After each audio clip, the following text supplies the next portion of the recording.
We're pleased that you joined us this morning to welcome back Nancy Tucker for the fourth presentation on Albuquerque Postcard Publishers.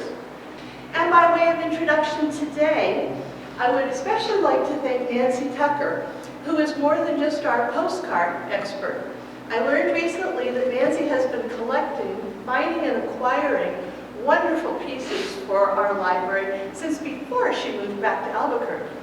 So a long-time contributor to our collection, and we have so many wonderful treasures that we've added that have come by way of Nancy, and we are immensely grateful. So thank you, and please welcome Nancy Tucker.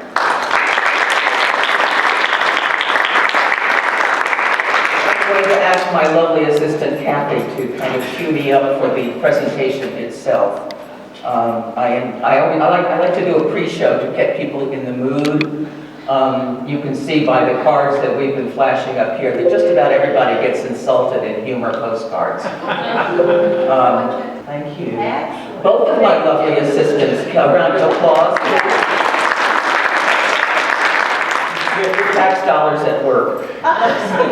Okay. Well, I was surprised, oh gosh. I was surprised when I went through my collection and found a number of publishers based in Albuquerque or who once lived in Albuquerque who did humor postcards. Most of the Albuquerque postcards we have are scenic postcards, postcards of various sites in and around Albuquerque.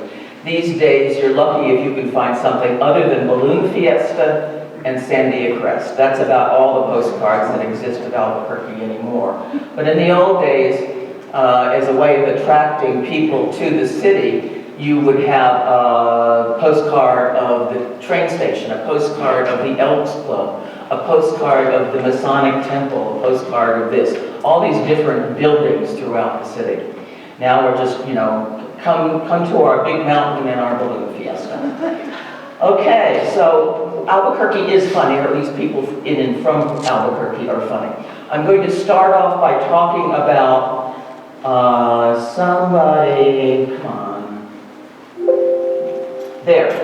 I'm not going to talk about this guy, who was a funny guy, J.R. Willis. He was a prolific publisher in Albuquerque, and I'm not going to talk about him because my friend Joe Sabatini, Joe, please stand up and wave, is going to be talking about him twice in the next couple of months. He's going to be doing a presentation on Mr. Willis, postcard artist and old-time entrepreneur for Osher. Here's the Osher catalog if you get it at home or see it at your local library. And then in January, in this very room, he's going to give the same presentation, informed by a couple more months of research, for free. You have to pay $20 to see it at Osher. In January, it's free here. And here is one of Willis's cards. So I'm not going to talk about this guy. I am going to start talking about two guys who did their humor postcards before they landed in Albuquerque. I kind of bent the rules a little bit because I wanted to get as many publishers as possible. Vincent Kolbe is the first one. He was born in a section of Germany that was also Polish. And he did his cards quite early. You can see 1909, 1907, things like that. This thing is activating itself all by itself, Kathy. Anyway, he liked dogs, and he liked cards of dogs. He also did little children. He sometimes did bears. He did monkeys. He did cats. They kind of have a romance theme to them. Kind of cute, very early. Not real laugh out loud, ha-ha, but cute, funny. You notice he's got the little puppy there, and there's a couple making out in back of the puppy. This is one of his more popular cards. Nobody loves a fat man. And this one was an extremely popular card. It was very common those days for people to muzzle their dogs. And here's his puppy, just growled a little bit. And Kolbe also was very much in favor of rescuing dogs, not sending them to the pound. This little cutie doesn't want to become an angel. All right, now I'm going to, how can I make this stop? It shouldn't be advancing every 10 seconds. Bear with us just a moment. Let's just- Yeah, we're gonna, The last time I did is I went back on it, so you just went back on it. It's just- okay. We just want to stay with this, because I can't talk every 10 seconds. I just cannot. Anyway, Colby was, he immigrated to the U.S. in December of 1899, and within a matter of months, he went into the U.S. military. He ended up in the Spanish-American War and in the Philippines, serving his brand new country. Let's see. He was in Bataan at the time of the Philippine-American War, and you'll see the Bataan connection in hopefully the next image. This is, for those of you who are into stamps and postal covers, this is a cover that he designed when, after New Mexicans contributed money through war bonds to buy a, what was it now, a B-17 Flying Fortress plane. That's an image of it flying over the Philippines. New Mexicans bought enough war bonds to buy this one plane called the Spirit of Bataan, and Colby designed this cover to be used at the dedication ceremony. He also designed and made a plaque. I tried to find an image of it. A plaque, a bas-relief of Ernie Pyle that was installed in the Ernie Pyle Theater in Tokyo after World War II ended. He did his postcards from Denver, and then he started work for the Forest Service and lived in Palos Springs for quite a number of years, and then moved to Albuquerque in about 1936, still working for the Forest Service as a commercial artist. He and his wife, who was also an artist, lived in the vineyard section of Albuquerque. All right, and he died. Yeah, let's do it now because I'm about to go to somebody else. Another just quick break, please. Yeah, we're having an automatic transition here that I'm finding very difficult to deal with. So we don't want to press that thing in the upper left, we just want to just... We have to go to slideshow, right? Slideshow, yeah. Do you remember where Colby lived? What's that? Do you know where Colby lived? The exact address? I'm sorry? The exact address? Yeah. I don't have that. I just know it was in the vineyard section. I can get the exact address if you need it, but I don't happen to have that. Fred Harvey bought the property in Colby in 1940. Yes, that was Fred E. Harvey, Yeah, I know. a different Fred Harvey, and I'm going to be talking about him in a minute. But bought it from A. Colby. I didn't know. It was Vincent Colby, yes. Oh, my. Yes. Thank you. Yes. Thank you again, Terry. Thank you, Terry. Yay, Terry again. Okay.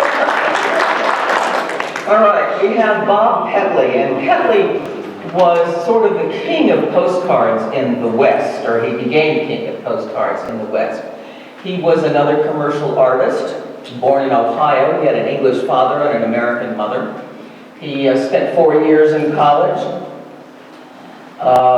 His background, when he was in Ohio, he sold candy for the Lifesavers Company.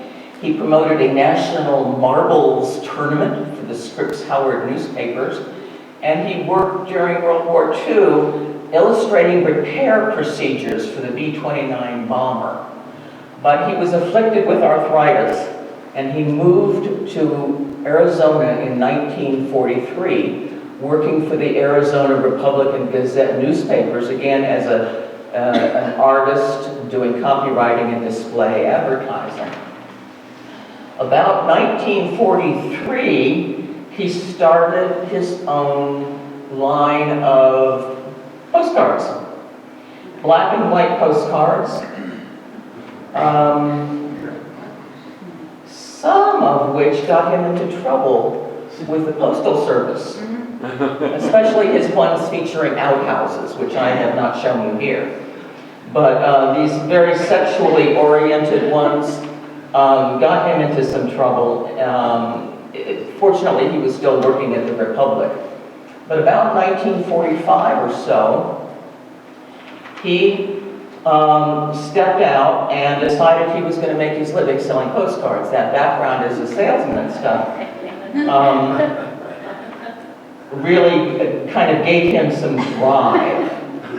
So these ones that I'm showing you here, you can see by the numbers that they are, here's one of the numbers. I think there's a number on this one too. This is the number 1 of the series. But the first ones he did were black and whites. He and his wife put together this device here. It's an actual spinner rack to sell postcards. They bent some nails so that they could put the postcards in the mounts. And this is what his first postcards were sold from. This is on, if you're really interested, this is on sale on eBay right now for $550. But you can see they wound rope along there and down the sides. It really is a very elegant piece. But this is how he began selling his cards. This is one of his earlier gag cards. I mean, this is timeless. This is timeless humor right here. After a couple of years of working part-time on this postcard business, he decided to go out full-time on it. The people at the Republic told him if it didn't work out, he could always come back and work at the Republic again. This is the kind of thing. But within a couple of years, I was astounded as I was looking at some old newspapers. Within a couple of years, there were merchants around Arizona who were advertising that they carried Petley postcards. Really amazing.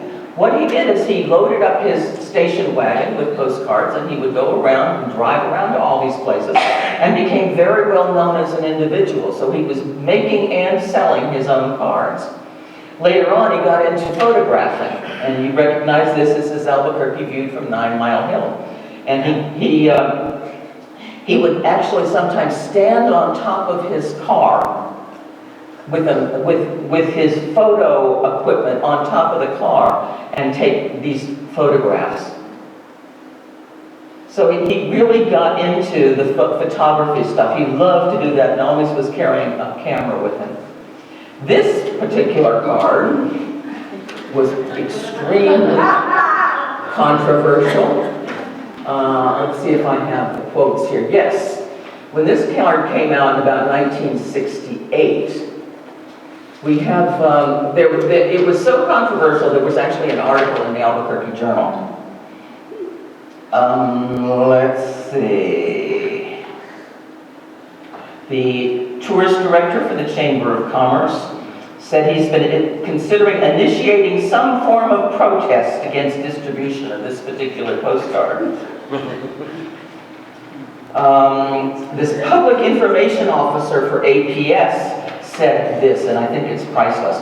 Bob Petley has never been in Albuquerque, or he has a lot of prejudice against it, said Steve Hess. What he has printed here probably would apply to El Paso or Denver.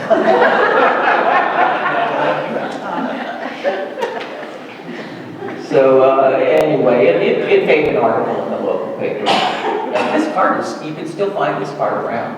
And of course, you know, not just Albuquerque, it's, you know, every El Paso and Denver and every place else has this card.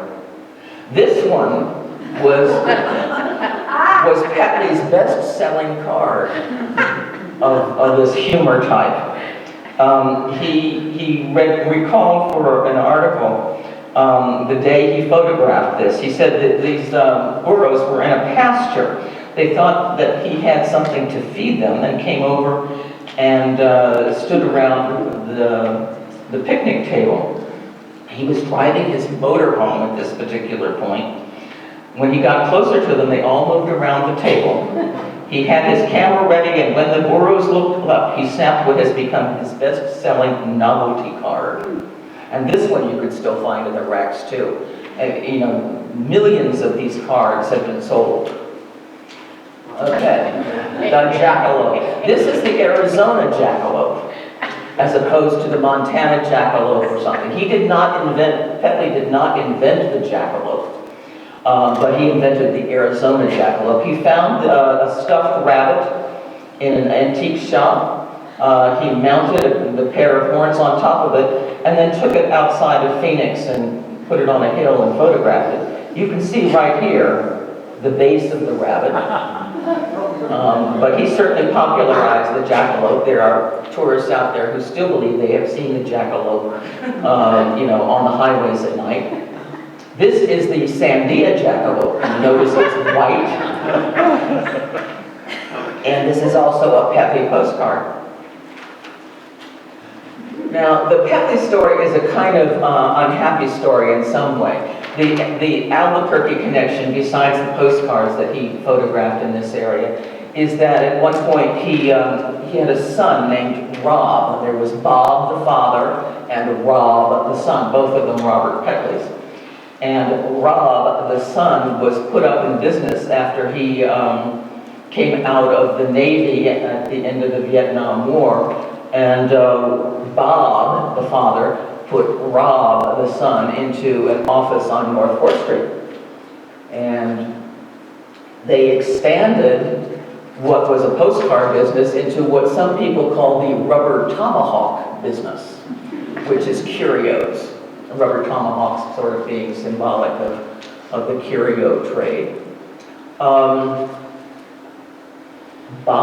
the father used many of his images in greeting cards out of Arizona, and Rob the son took over a warehouse here in Albuquerque, a warehouse in Las Cruces, and he was to pay his father $1,250 a month for those warehouse rentals, and he took on an inventory valued at about $300,000. That was postcard plus display racks, fixtures, furniture, artwork, so forth and so on. Unfortunately, Rob did not or could not pay his father that $1,250 a month, and didn't seem to be very much of a businessman, although he was photographed in the newspaper holding up a t-shirt that he was selling, and he seemed to talk pretty well. He didn't have the kind of background that his father did in sales. He had been in the Navy. So Bob the father sued Rob the son and was awarded over $430,000 by the judge for costs, attorney fees, and interest at 10% a year. Rob ended up filing bankruptcy in February of about 1990. And somebody eventually took over the company here in Albuquerque, calling it Petley Cards Company. And after that, Rob died of cancer at only the age of 45. He had contracted a throat cancer from smoking during his time in the Navy. His father lived for many years beyond that and died at age 93 in 2006. The Petley inventory of images was sold to Smith Southwest. And if you go into a postcard rack at Walmart or one of the drugstores or something, you will still find Petley images, but being sold by Smith Southwest Company now. Herbert Hyde, who is one of my favorite postcard producers here in Albuquerque, but he only produced, so far as I could find, 4 postcards. Now I'm going to show you all 4 of them. He was born here in Albuquerque to a man who came here from, I forget where. Anyway, his father moved here as a veterinary horseshoer.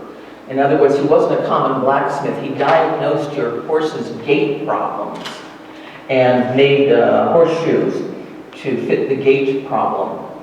So his father had some interest in farming too, and during the years he was here, he bought a house and a farm out in the Alameda area. And young Herbert The family was well enough that Herbert went through 4 years of UNM. And here he is in his college graduation photograph. Notice I did the cherry in red for this here. He was UNM class of 1929. And these are 2 drawings that he did for the Mirage. And they're pretty darn good. You know, I looked at quite a number of them in the old issues, and he did a good job. He really did. He was very talented that way. Here's his first card. Or at least it was the first card for me. All the cards that I have found of his were mailed from Santa Fe. This one and a duplicate card, also mailed by the same woman. I bought them years apart from 2 different places, but it was the same woman sending cards home to friends back in Maine.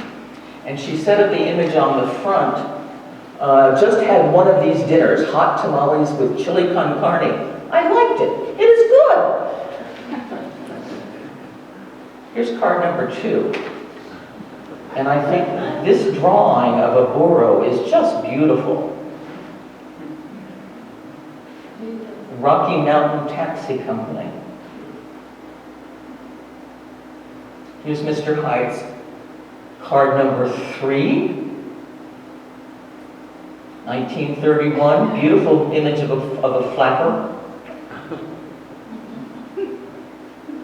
And you can tell that this is from New Mexico because instead of a teepee in the back, we've got a real genuine Pueblo. And here's card number 4. Now you would think with the talent that this young man had, that he was going to be able to be a nationally renowned cartoonist, but no. He ended up moving out to that farm in Alameda. He got married and became a farmer. Who was the person who mailed the 2 little you got? Her name was Julia. I don't know the last name, Okay. but she mailed them to friends in Maine. Anyway, Herbert and his wife, Grace, both became involved in the Farm Bureau. They had no children, so the Farm Bureau and various civic and religious organizations became their life. And so far as I can tell, he never used his talent again. He was a farmer. I called the Farm Bureau offices down in Las Cruces and asked them if they have any records at all of either Grace or Herbert doing any work, and they had nothing at all. And I think it's really a shame because he was very good. Okay, Fred Harvey. You think you know who Fred Harvey is? It's not this Fred Harvey, the Fred Harvey, originator of Harvey Houses and the Harvey Girls. And it's not this Fred Harvey, who was the head, the director of the UNM Press for quite a number of years. That was Fred E. Harvey. And yes, there was that land transfer between this Fred Harvey and Vincent Colby. It was this Fred Harvey. I have no idea what the man looks like. So far as I know, he did 10 postcards. He was born in 1911 and married late in 1946. He had served in World War II in the Army. And after the war, he applied for Social Security disability, but was denied. So that makes me think perhaps he was in a wheelchair, because after his first couple of years in Albuquerque, he placed an ad in the journal having a good condition folding wheelchair for sale. And there's some indication that later on in his art career, he was involved in a couple of art organizations here in Albuquerque that also, they were called things like Enabled. They were art organizations aimed at people who had some kind of physical or mental disability. He also participated in the New Mexico Art League and other art organizations. And he was sort of multi-talented, but he was not principally an artist. He worked for the post office department as a mail sorter. And so his artistic endeavors were in addition to his work as a mail sorter. He did paintings in a variety of media. He did etchings. He did sand paintings. I think he may have done a little bit of sculpture. Never found any of that stuff of his.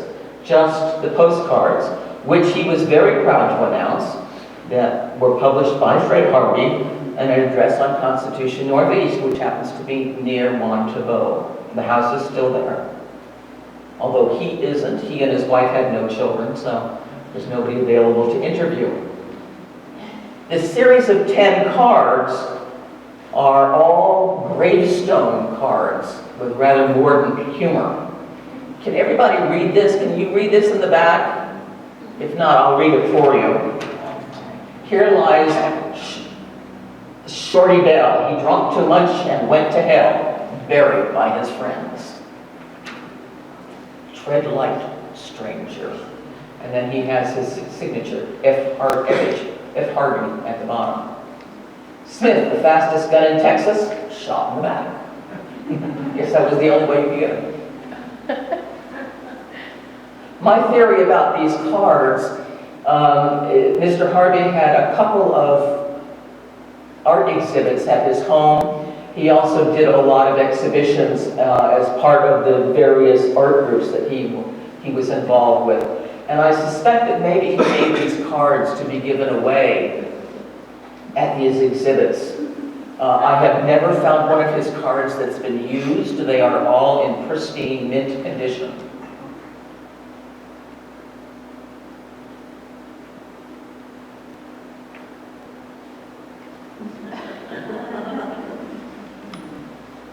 Okay, Jerome Milord.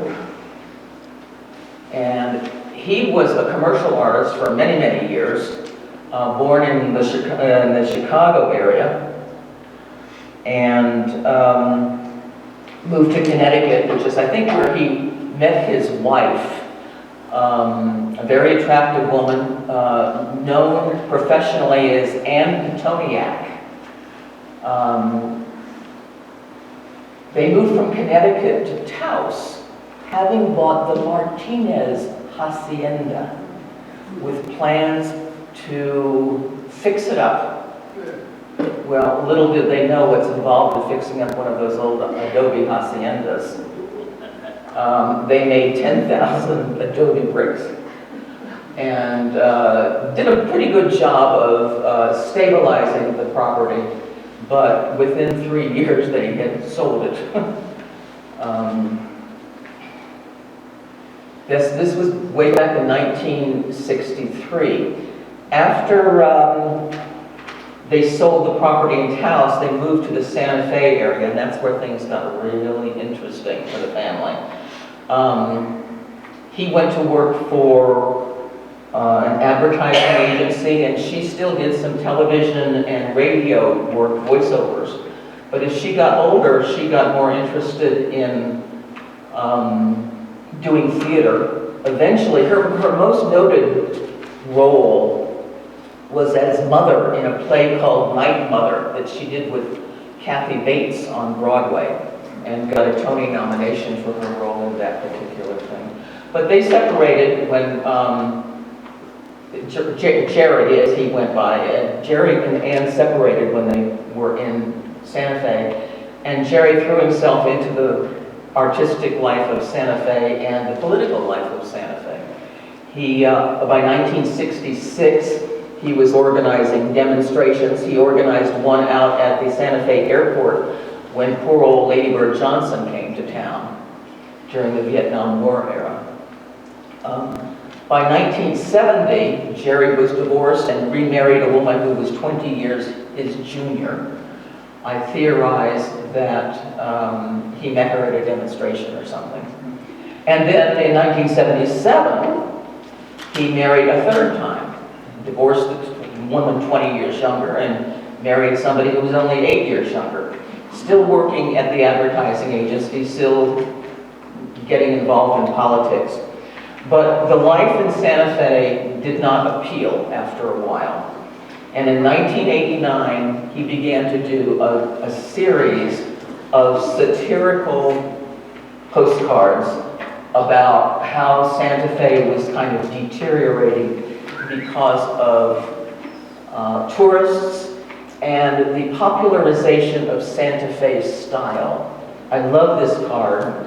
It's probably his most famous card. You still see postcards of it. Another victim of Santa Fe style, this woman is totally overcome by the boots, the jewelry, the wooden snakes, the howling coyote. She's got everything. She's got the orno, she's got the drum, she's got the chilies, she's got the skull, everything. And this was a postcard that was also made into a poster. And they had about, let's see, how many thousands of these? There were 30,000 of the postcards printed. There seem to be about 14 different ones in this series, and I'll show you a bunch of them. I haven't seen all of them yet. But Jerry said, when a thing gets hyped up and gets faddish, it gets cheapened. There was nothing wrong with coyotes. They were cute until someone opened the corral gate and let 5 million of them out. So, here's what he thinks in 1989 of the howling coyotes. You notice he's got his signature down here. Here's another one. The coyotes seemed to be the thing that particularly irritated him. This is obviously an art opening. How many Santa Feans does it take to change a light bulb? 100. 1 to change the light bulb and 99 to attend the opening. And here we have the opening.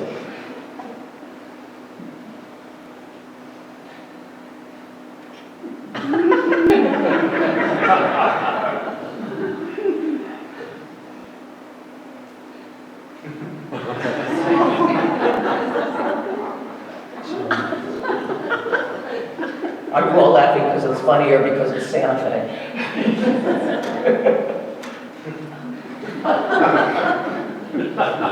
Commercialization of native art.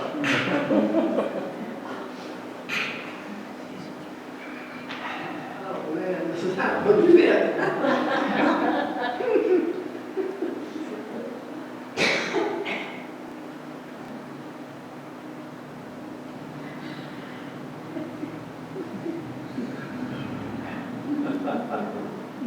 These were mostly sold in Santa Fe. A few of them made their way to stores down here in Albuquerque.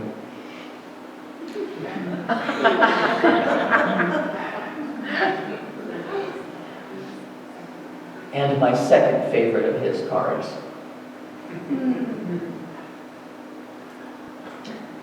Now this was 1989, and look at the price there, only $2,700,000. So he became disillusioned with Santa Fe. He opted out of Taos, and before he died in 2007, he had also lived in Las Vegas, Albuquerque, and Magdalena, of all places, before he died in Socorro at age 79. He also worked with his daughter, Susan Malord, who now lives in Rome, Italy, on illustrating a series of children's books. But he overall had 45 years here in Albuquerque and had this wonderful spurt in 1989 of humor cards about Santa Fe in particular. Okay, this is a name that you see on a lot of cards, either Stanley May or Stan Lee. Fellow by the name of Stanley Hultberg, born in Milwaukee in 1908. His parents were from Sweden.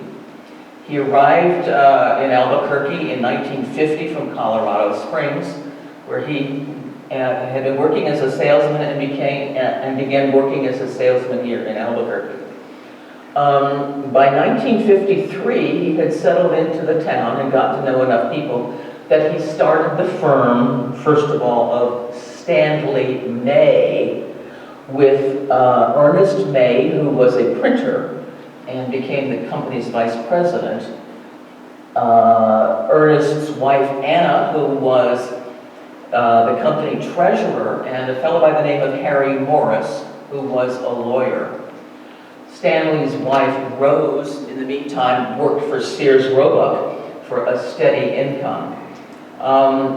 Stanley Holtberg wanted to be a publisher, wanted to publish postcards, and one of their first efforts was one of the ugliest cards I own. There are a series of these views of Carlsbad Caverns. You can barely tell what's on the cards because they are so ugly. He also published this same kind of sepia tone view of downtown Albuquerque. This wonderful building, I don't know if you all know, but this still exists on Lomas. This is the original Indian hospital. And if you look behind the parking garage that faces onto Lomas, this is the building that you see, which is a wonderful piece of architecture. Oh, let's see. Near Girard. Near Girard. Just Yeah. west of Girard. Yeah. Just past Behind that. my. Yeah, it's a beautiful, beautiful building, nicely decorated on the inside too. Very ordinary. And this is the back of one of those postcards where it advertises the Old Town Basket and Gift Shop, still being published by the Stanley May Company. But I think that Stanley may have had a falling out with his fellows. The printer who did this work, I think, oversold himself. He said he was head of all kinds of other companies, and the companies don't seem to exist. And the partnership seems to have fallen apart, but they continued to publish about 1953 this other next series of cards, which is certainly prettier, dealing in the stereotypes, and adapting the cards smartly to be able to use them as commercial cards. And still 1953. This actually exists. Here is the card. There is a little bag of uranium attached to it. So if you want to set off your own atomic bomb, you just whack away at this thing and apparently it will explode. Bags like this, from Carlsbad Cavern, you could get a little bit of sand. Sometimes there are Arizona cards where also there were little bags of sand attached. So that was a common thing at the time. Then they got into these cards where they used the artwork, I guess with permission, to do a rather nice series of cards. J.R. Williams, whose cards, this Out Our Way series, actually, the series started in 1922. He had the cartoons they were single panel cartoons running in newspapers around the country. Williams worked on ranches, so he had a good feel for ranch people, ranch humor, ranch situations. Williams died in 1957, but his associates carried on doing the series until 1977. But these are really nice cards and are highly collectible. Not terribly expensive either. There are two series of them, Series 1 and Series 2. Series 2 has the more rare cards. This fella here, Soda is his name. He was a recurring character.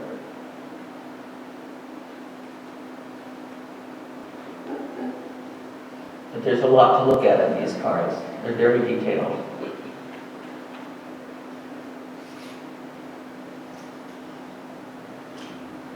And that's fake printing of the wood grain.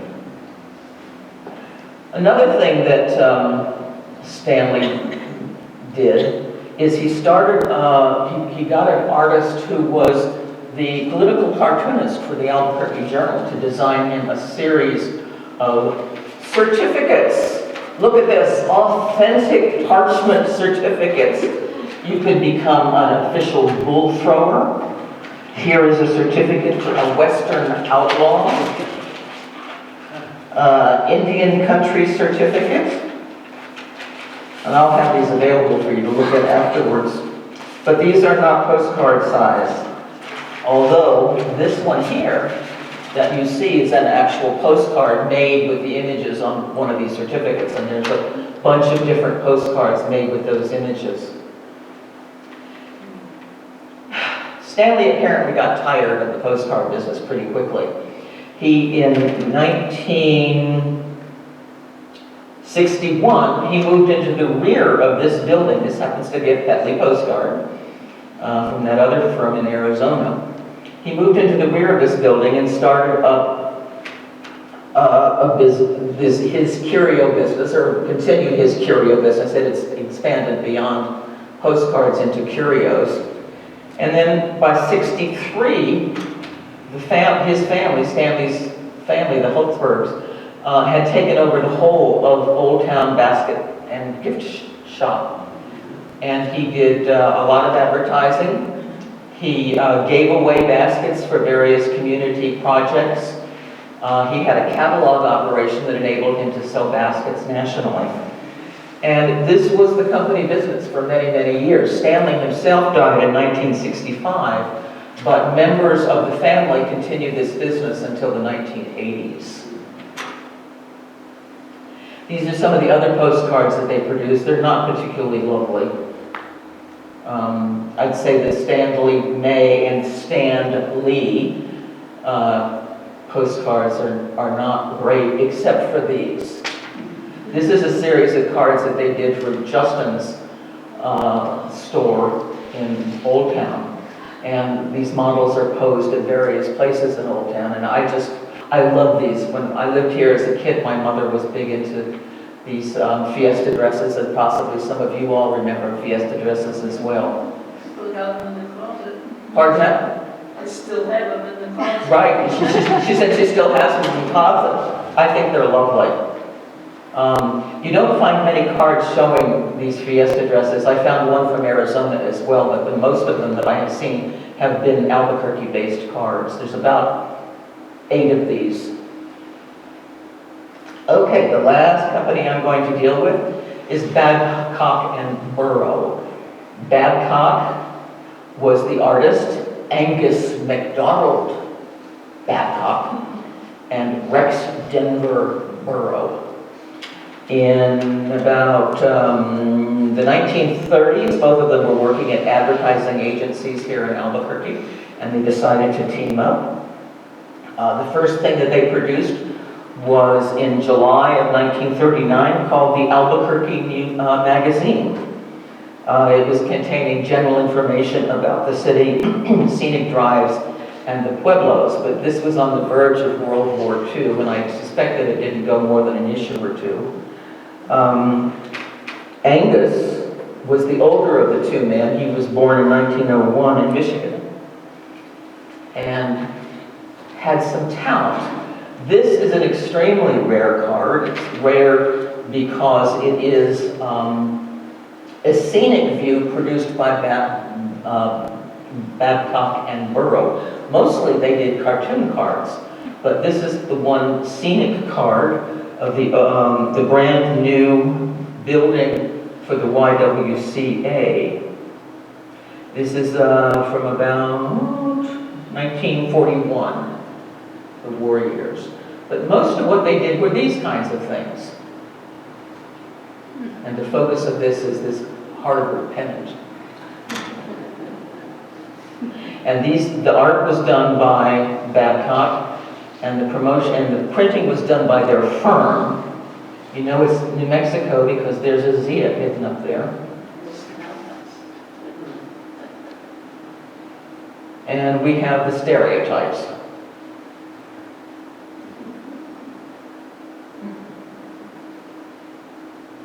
I love the stereotypes of the ditzy tourists.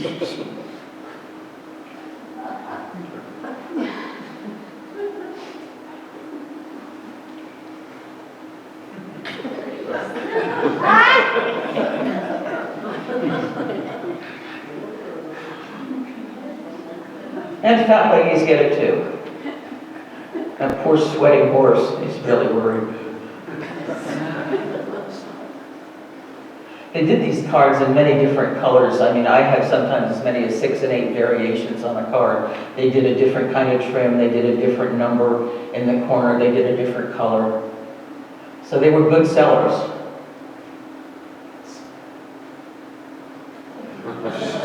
Now this card, it's hard to know who had the original of this card because this theme was copied by many different Western postcard publishers.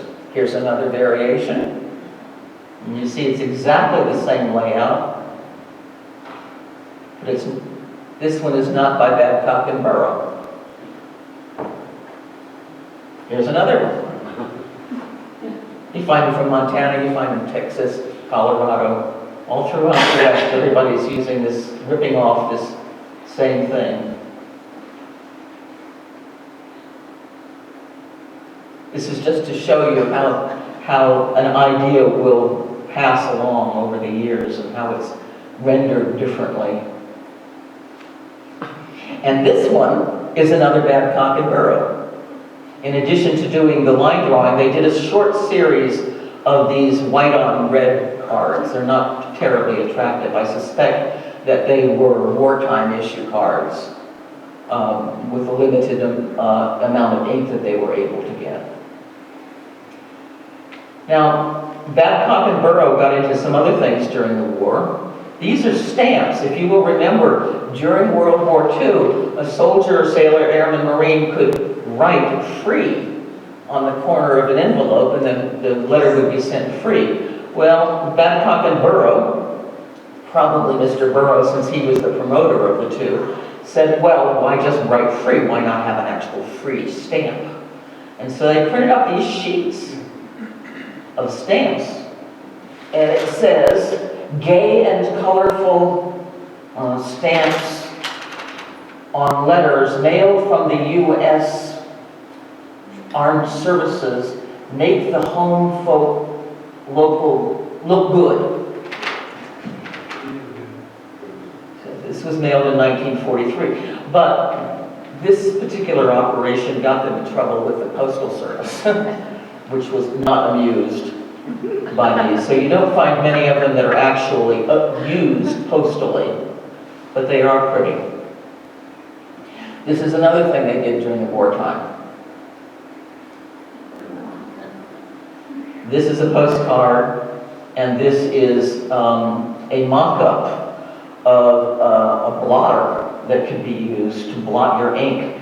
And you can see it's a mock-up because here they're leaving the firm name blank so they could go around and sell these things around the country. This is by no means the worst of the anti-Japanese art postcards that were issued during the war.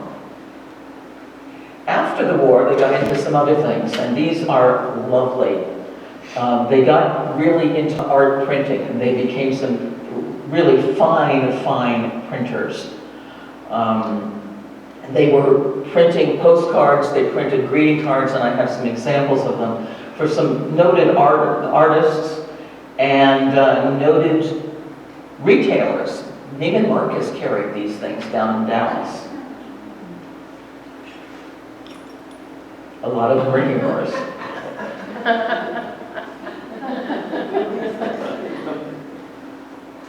And these are by George Phippen, who was one of the founders of the Cowboy Artists of America Society. And these are giant cards. These things are about like this by this. There are some smaller ones, but these are pretty much giant cards, which was a huge fad during the 50s.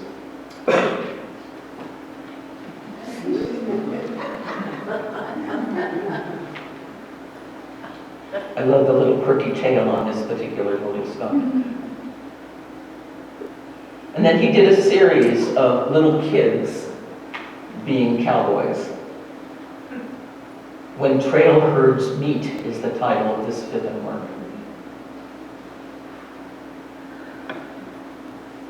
Here's another kid practicing, and Mama is not happy about this.